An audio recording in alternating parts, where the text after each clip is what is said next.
الحمد لله نحمده ونستعينه ونستغفره ونؤمن به ونتوكل عليه ونعوذ بالله من شرور أنفسنا ومن سيئات أعمالنا من يهده الله فلا مضل له ومن يضلل فلا هادي له وأشهد أن لا إله إلا الله وحده لا شريك له وأشهد أن محمدا عبده ورسوله أما بعد فإن خير الحديث كتاب الله وخير الهدي هدي محمد صلى الله عليه وسلم وشر الأمور محدثاتها وكل محدثة بدعة وكل بدعة ضلالة وكل ضلالة في النار. فأعوذ بالله السميع العليم من الشيطان الرجيم. بسم الله الرحمن الرحيم. قاف والقرآن المجيد بل عجبوا أن جاءهم منذر منهم فقال الكافرون هذا شيء عجيب أئذا متنا وكنا ترابا ذلك رجع بعيد قد علمنا ما تنقص الأرض منهم وعندنا كتاب حفيظ بل كذبوا بالحق لما جاءهم فهم في أمر مريج أفلم ينظروا إلى السماء فوقهم كيف بنيناها وزيناها وما لها من فروج والأرض مددناها وألقينا فيها رواسي وأنبتنا فيها من كل زوج بهيج تبصرة وذكرى لكل عبد منيب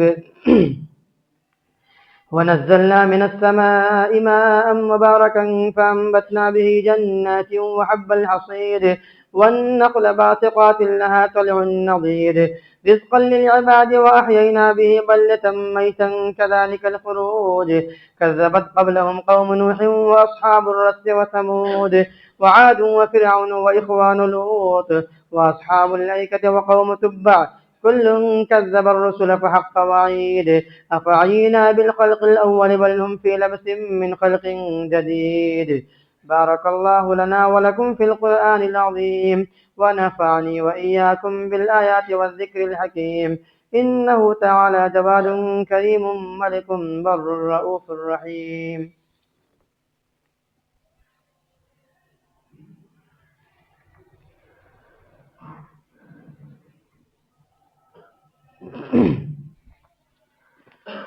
الحمد لله الذي لم يزل ولا يزال حيا قيوما عالما مدبرا سميعا بصيرا وأشهد أن لا إله إلا الله وأكبره تكبيرا وأشهد أن محمدا عبده ورسوله أما بعد فإن خير الحديث كتاب الله وخير الهدي هدي محمد صلى الله عليه وسلم وشر الأمور محدثاتها وكل محدثة بدعة وكل بدعة ضلالة وكل ضلالة في النار. فأعوذ بالله السميع العليم من الشيطان الرجيم. بسم الله الرحمن الرحيم. لقد كان لكم في رسول الله أسوة حسنة. سبحانك لا علم لنا إلا ما علمتنا إنك أنت العليم الحكيم. رب زدني علما رب اشرح لي صدري ويسر لي أمري واحلل عقدة من لساني يفقه قولي. آمین. معزز حاضرین جمعہ، اللہ تبارک و تعالی نے زمین و آسمان کی تخلیق سے پہلے ہی 12 مہینوں کو بنایا.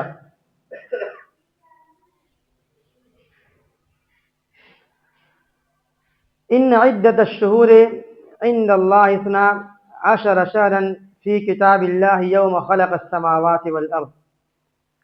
جس دن اللہ تبارک و تعالی نے زمین و آسمان کو بنایا، 12 مہینوں کو بنایا.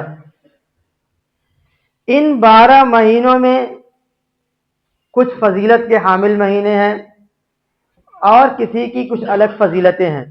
رمضان کی الگ فضیلت ہے، اشہر حرم جو 4 مہینے ہیں ان کی الگ فضیلت ہے، اور یہ جس مہینے سے ہم گزر رہے ہیں اس کی کچھ الگ فضیلت ہے. اس کے سلسلے میں کچھ صحیح حدیثیں بھی ہیں اور زیادہ تر غیر صحیح ضعیف یا موضوع حدیثیں ہیں۔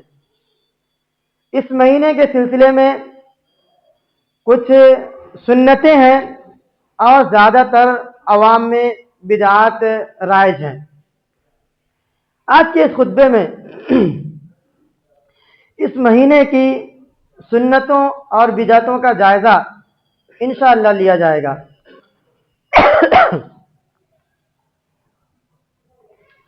سب سے پہلے میں شروع کروں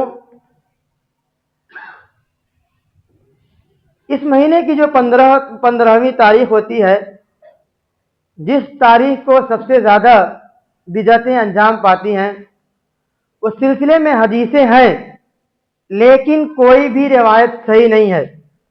بعض لوگوں نے لکھا ہے کہ 15ویں تاریخ کے سلسلے میں کوئی بھی روایت جس کا تعلق 15ویں تاریخ کے دن 15ویں تاریخ کو عمل سے ہے، قیام اللیل ہو یا صوم نہار ہو، دن کا روزہ ہو، رات کی عبادت ہو، خاص طور سے 15ویں تاریخ کو 15ویں شعبان کو کرنا درست اور صحیح نہیں ہے۔ ایک ضعیف روایت ہے، ضعیف روایت میں اللہ کے رسول صلی اللہ علیہ وسلم کی روایت ہے، حضرت عائشہ رضی اللہ تعالی عنہا کہتی ہیں کہ میری باری تھی اور میں نے اللہ کے رسول صلی اللہ علیہ وسلم کو اپنے بستر سے گم پایا۔ آپ صلی اللہ علیہ وسلم میری بستر پر نہیں تھے، مجھے تجسس ہوا، میں نکلی، آپ کو میں نے ڈھونڈا تو آپ صلی اللہ علیہ وسلم بقیع غرقد میں ملے۔ اس کے بعد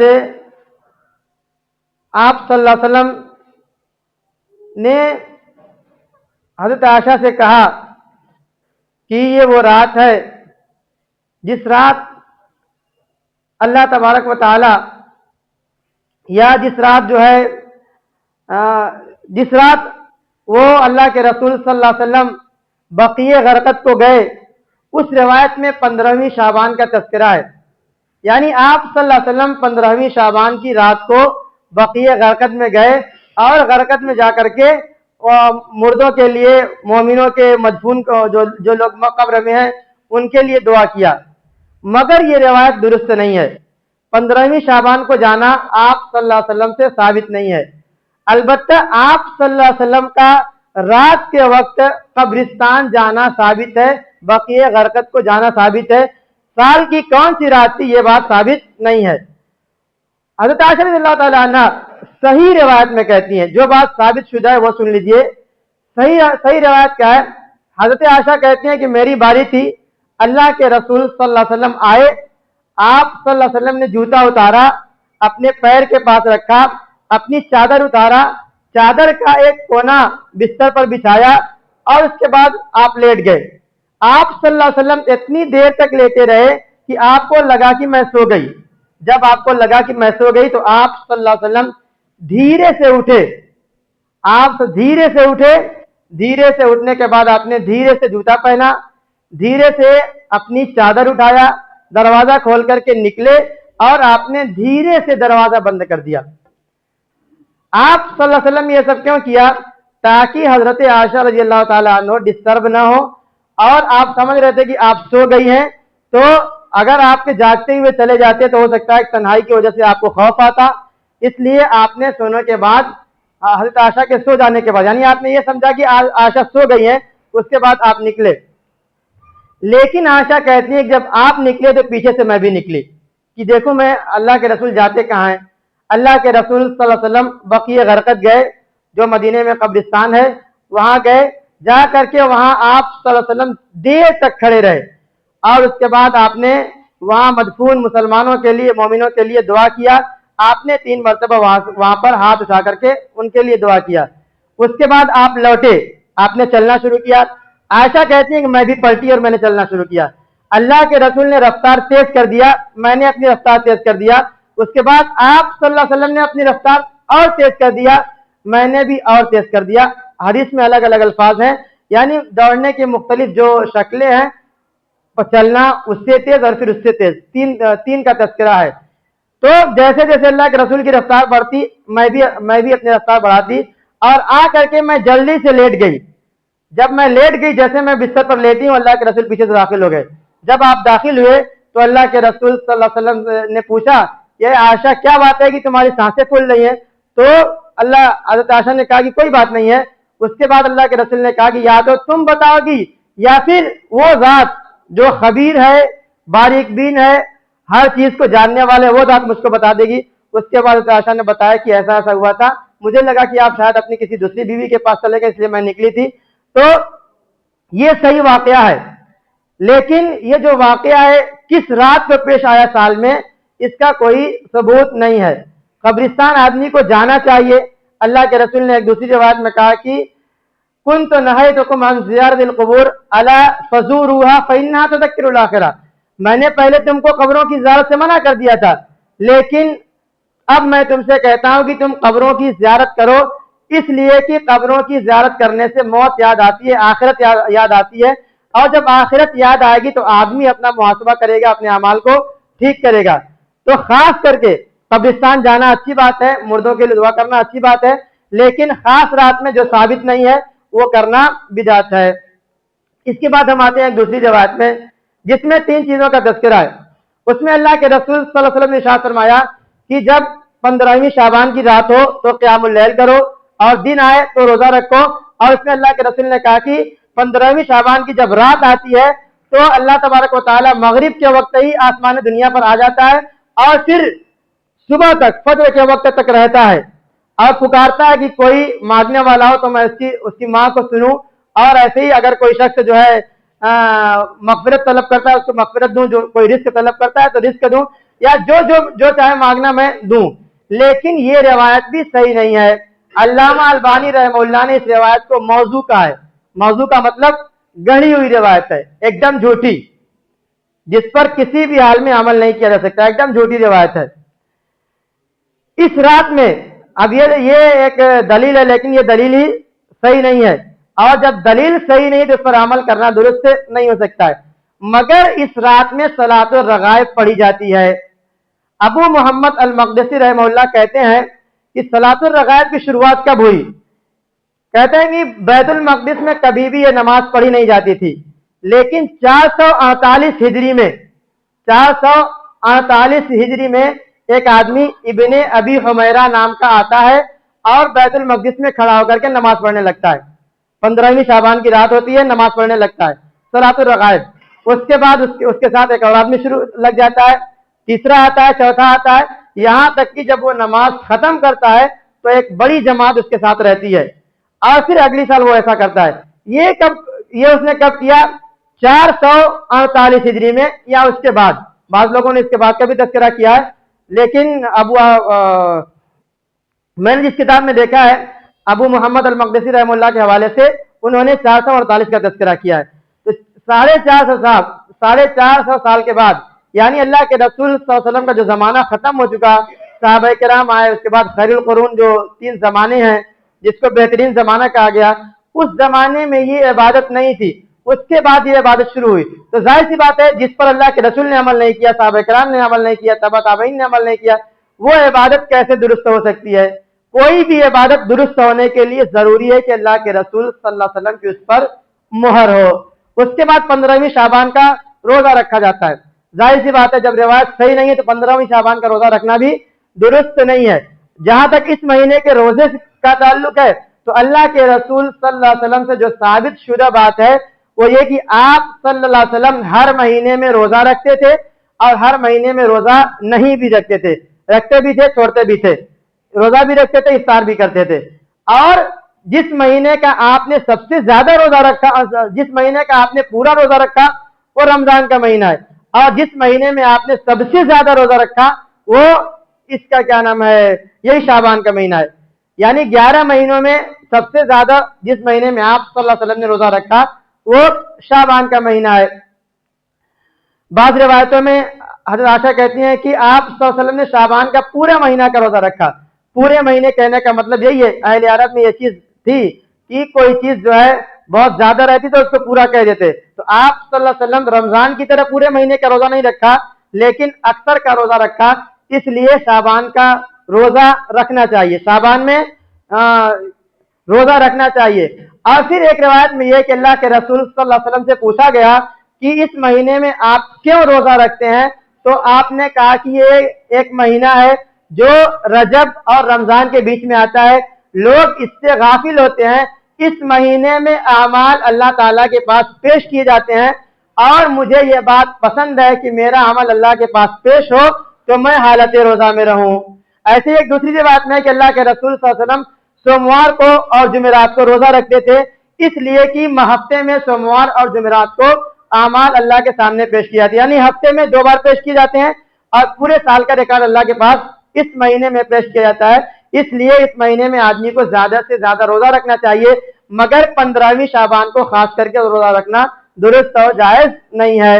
اور جو حدیث میں نے بیان کیا، جو موضوع ہے، جس کو علامہ البانی موضوع کا ہے، اس میں ایک تیسرا نقطہ کیا بیان کیا گیا ہے کہ اللہ تبارک و تعالی 15ویں شعبان کو مغرب کے وقت سے فجر تک آسمان دنیا پر رہتا ہے، مگر یہ روایت صحیح نہیں ہے۔ اس کے مقابلے میں آپ دیکھیں ایک صحیح روایت ہے۔ صحیح روایت کیسے؟ اللہ تبارک و تعالی ہر رات جب رات کا تیسرا حصہ بچتا ہے، 1/3 2/3 گزر جانے کے بعد جب تیسرا حصہ بچتا ہے تو اللہ تبارک و تعالی آسمان دنیا پر نازل ہوتا ہے اور بندوں کو پکارتا ہے، پکار کر کہتا ہے کہ ہے کوئی جو مجھ سے دعا مانگے تو میں اس کی دعا کو قبول کروں، یا ہے کوئی جو مجھ سے مغفرت طلب کرے، بخشش طلب کرے تو میں اس کو بخش دوں۔ اس طریقے سے جو سلسلہ ہے وہ ہر رات میں چلتا ہے، ایسا نہیں کسی سال کی کسی ایک خاص رات میں، یہ ہر رات میں چلتا ہے۔ اس لیے آدمی کو ہر رات میں فجر سے پہلے اٹھ کر کے 2 ہی رکعت صحیح پڑھنا چاہیے اور اللہ تبارک و تعالیٰ سے دعا کرنا چاہیے۔ اس کے بعد اس مہینے کے سلسلے میں جو ایک اور بات کہی جاتی ہے کہ اس مہینے میں قرآن کریم نازل ہوا۔ بعض لوگوں نے لکھا ہے کہ بڑی عجیب و غریب بات ہے کہ انا انزلناہ فی لیلۃ مبارکۃ کی تفسیر میں بعض مفسرین نے اس کو لیلۃ النصف من شعبان کہا ہے۔ بعض لوگوں نے کہا کہ اس کا مطلب یہ ہے کہ 15ویں شعبان میں قرآن نازل ہوا۔ بڑی تعجب خیز بات، ظاہر سی بات ہے ہر آدمی اس بات کو سمجھ سکتا ہے کہ شہر رمضان الذی انزل فیہ القرآن، رمضان کا وہ مہینہ ہے جس میں قرآن کو نازل کیا گیا۔ تو ظاہر سی بات ہے جب قرآن رمضان کے مہینے میں نازل ہوا ہے تو وہ رات جس میں قرآن نازل ہوا رمضان سے باہر کیسے ہو سکتی ہے؟ تو اللہ تبارک و تعالیٰ نے لوح محفوظ سے آسمان دنیا پر قرآن کو جس رات میں نازل کیا وہ رمضان کا مہینہ اور شب قدر تھی۔ اس رات میں اللہ تبارک و تعالیٰ نے قرآن کو نازل نہیں کیا ہے، 15 شعبان کی 15ویں رات کو اللہ تبارک و تعالیٰ نے قرآن کریم کو نازل نہیں کیا، بلکہ اللہ تبارک و تعالیٰ نے قرآن کریم کو رمضان میں اور شب قدر میں لیلۃ القدر میں نازل کیا ہے۔ اس کے بعد اس سلسلے میں ایک بات یہ بھی کہی جاتی ہے فیہا یفرق کل امر حکیم، یعنی شعبان کی 15ویں رات میں یا 15ویں تاریخ میں 15ویں رات میں بندوں کی سال بھر کی تقدیر لکھی جاتی ہے، مگر یہ آیت انا انزلناہ فی لیلۃ مبارکہ کے بعد ہے، اسی پس منظر میں ہے۔ تو جس طریقے سے قرآن جو ہے نازل ہوا ہے لیلۃ القدر میں رمضان کے مہینے میں، ایسے ہی بندوں کی تقدیر بھی رمضان کے مہینے میں اور لیلۃ القدر میں لکھی جاتی ہے، نہ کہ شعبان کی 15ویں تاریخ کو۔ شعبان کی فضیلت کے سلسلے میں 1-2 روایتیں جو صحیح ہیں اس کا بھی تذکرہ میں کرتا چلوں۔ اللہ کے رسول صلی اللہ علیہ وسلم کی جو صحیح روایت ہے وہ کہتے ہیں کہ 15ویں شعبان کو اللہ تبارک و تعالی اپنے بندوں کی طرف جھانکتا ہے، جھانک کر دیکھتا ہے، اور جھانک کر دیکھنے کے بعد اپنے تمام بندوں کو معاف کر دیتا ہے سوائے 2 قسم کے لوگوں کو۔ بعض روایتوں میں کافر کا لفظ ہے، بعض روایتوں میں مشرک کا لفظ ہے۔ 2 لوگوں کو، ایک کافر یا مشرک اور دوسرا وہ شخص جس کے دل میں حسد ہو، جلن ہو۔ کافر یا مشرک اور حاسد، جو شخص کفر کرتا ہے یا شرک کرتا ہے، ایسے ہی جو شخص حسد کرنے والا ہے اللہ تبارک و تعالیٰ اس کو معاف نہیں کرتا، باقی تمام لوگوں کو معاف کر دیتا ہے۔ اب اس روایت کو اگر سامنے رکھا جائے، اس روایت سے یہ بات ثابت ہوتی ہے کہ اس رات کی فضیلت ہے، مگر اس کا مطلب یہ نہیں ہے کہ ہم اس رات میں کوئی بھی عمل کرنا شروع کر دیں. اللہ تبارک و تعالیٰ نے فضیلت بتا دیا، فضیلت ہے، لیکن کسی بھی عبادت کے لیے دلیل کا ہونا ضروری ہے. بغیر دلیل کے کوئی بھی عبادت کرنا جائز اور درست نہیں ہے. فضیلت ہے اس کا مطلب یہ نہیں ہے کہ ہم اس میں کوئی بھی عبادت کر سکتے ہیں. اگر دیکھا جائے تو اس روایت کا تقاضا یہ ہے، اس حدیث کا تقاضا یہ ہے کہ آدمی اگر شرک کر رہا ہے تو شرک کو چھوڑ دے. بہت سارے مسلمانوں میں ایسے جو شرک کرتے ہیں، اس روایت کا تقاضا یہ ہے کہ وہ شرک کو چھوڑ دے. ایسے ہی اس روایت کا دوسرا تقاضا یہ ہے کہ اگر آدمی کا کسی سے اختلاف ہے، کسی کے دل میں حسد، کسی کے سلسلے میں حسد ہے، جلن ہے، بغض ہے، عداوت ہے، تو ان سب چیزوں سے اپنے دل کو پاک اور صاف کر لے. اس کے علاوہ اور کوئی اس سے ثابت نہیں ہوتا. اب ایک بات میں آپ کو بتاتا چلوں، عبادات کے سلسلے میں تمام کی تمام عبادتیں توقیفی ہوتی ہیں. توقیفی کا مطلب یہ ہوتا ہے کہ کسی بھی عبادت کے لیے دلیل کا ہونا واجب اور ضروری ہے. ایک بنیادی بات میں بتا دوں، کوئی بھی عبادت ہے، ہر عبادت کا الگ الگ کچھ شرطیں ہوتی ہیں. ہر عبادت کی الگ الگ کچھ شرطیں ہوتی ہیں. جیسے نماز ہے، نماز کے لیے وضو شرط ہے، قبلہ رو ہونا شرط ہے، ستر پوشی شرط ہے. اس طریقے سے بہت ساری اور شرطیں ہیں. روزہ ہے، روزہ کے لیے کچھ شرطیں ہیں، حج کے لیے کچھ شرطیں ہیں. لیکن دو ایسی بنیادی شرطیں ہیں جن دونوں کا ہونا تمام عبادتوں میں ضروری ہے. اگر وہ دونوں نہیں ہوں گی تو کوئی بھی عبادت قابل قبول نہیں ہو سکتی. وہ دونوں کیا ہے؟ اللہ تبارک و تعالیٰ نے حکم دیا کہ فَادْعُوا اللَّهَ مُخْلِصِينَ لَهُ الدِّينَ، کہ تم اللہ تبارک و تعالیٰ کی عبادت کرو، عمل کو اللہ کے لیے خاص کرتے ہوئے، عبادت کو اللہ کے لیے خاص کرتے ہوئے. یعنی عبادت کے لیے اللہ تبارک و تعالیٰ عبادت سے اللہ تبارک و تعالیٰ کی مرضی اور عبادت کرنے کا مقصد اللہ تبارک و تعالیٰ کی رضامندی حاصل کرنا ہونا چاہیے، اس کے علاوہ اور کچھ نہیں. اس کے علاوہ جو دوسری شرط ہے وہ من عمل عملا لیس علیہ امرنا فہو رد، جس کسی نے کوئی ایسی عبادت کیا جس پر ہمارا حکم نہیں ہے. اللہ کے رسول کہتے ہیں کہ جس پر میرا حکم نہیں ہے، ہمارا حکم نہیں ہے، میری مہر نہیں ہے، فہو رد، وہ مردود ہے، وہ ناقابل قبول ہے، اس کو قبول نہیں کیا جائے گا. یعنی اتباع رسول، عبادت کے اندر اتباع رسول کا ہونا واجب اور ضروری ہے. اخلاص اور اتباع رسول تمام عبادتوں کے اندر A to Z، کوئی بھی عبادت ہو، تمام عبادتوں کے اندر اللہ کے رسول صلی اللہ علیہ وسلم کی اتباع اور اخلاص ہونا، للہیت ہونا واجب اور ضروری ہے. جو آیت کریمہ میں نے خطبہ مسنونہ کی بات پڑھی تھی، لَقَدْ كَانَ لَكُمْ فِي رَسُولِ اللَّهِ أُسْوَةٌ حَسَنَةٌ، اللہ کے رسول صلی اللہ علیہ وسلم اسوہ حسنہ ہیں، نمونہ ہیں، آئیڈیل ہیں ہم سب کے لیے. تو اللہ کے رسول نے جو کیا ہے وہ ہم کو کرنا ہے، جو نہیں کیا ہے وہ ہم کو نہیں کرنا ہے. اب ایک بات میں آپ لوگوں کو بتا دوں، شریعت کی اصطلاح میں ایک چیز ہے عبادات اور ایک چیز ہے عادات. ہر شخص جانتا ہے کہ دین میں کوئی بھی نئی چیز بدعت ہے. اب کوئی آدمی آپ کے پاس آ کر کے کہہ سکتا ہے کہ یہ جو موبائل آپ استعمال کر رہے ہیں اس زمانے میں نہیں تھا، اس لیے اس کو استعمال کرنا بدعت ہے. آپ جواب کیا دیں گے؟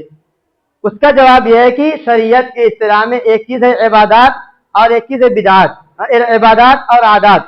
عبادات اور عادات میں فرق کرنے کا سب سے واضح جو طریقہ ہے وہ یہ کہ جس کو کرنے کے لیے نیت کی ضرورت پڑے وہ عبادت ہے، اور جس کو کرنے کے لیے نیت کی ضرورت نہ پڑے وہ عادت ہے. موبائل کو استعمال کرنے کے لیے آدمی کو نیت کی ضرورت نہیں پڑتی ہے. عبادات جس کو کرنے کے لیے نیت کی ضرورت پڑے اس کے لیے دلیل کا ہونا ضروری ہے کہ ہاں اللہ کے رسول نے کیا ہے یا کرنے کا حکم دیا ہے یا اللہ تبارک و تعالیٰ نے اس کا حکم دیا ہے عبادات میں. اور جو عادات ہیں جس میں کرنے کے لیے نیت کی ضرورت نہیں ہوتی اس میں صرف اس چیز کی ممانعت کا نہ ہونا کافی ہے. اللہ کے رسول نے جیسے مان لیجیے کھانے پینے کی چیزیں ہیں، کھانے پینے کی تمام چیزیں عادات کے اندر آتی ہیں.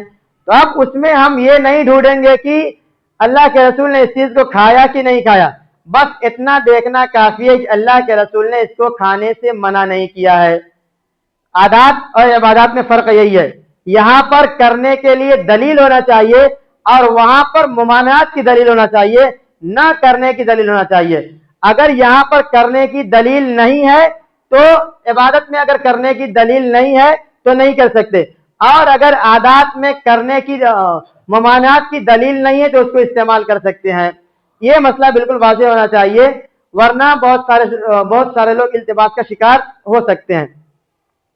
اس کے بعد ایک دو مسائل اور چھوٹے چھوٹے میں بیان کر کے اپنی بات ختم کروں. ایک روایت میں ہے کہ جب نصف شعبان ہو جائے تو تم روزہ نہ رکھو.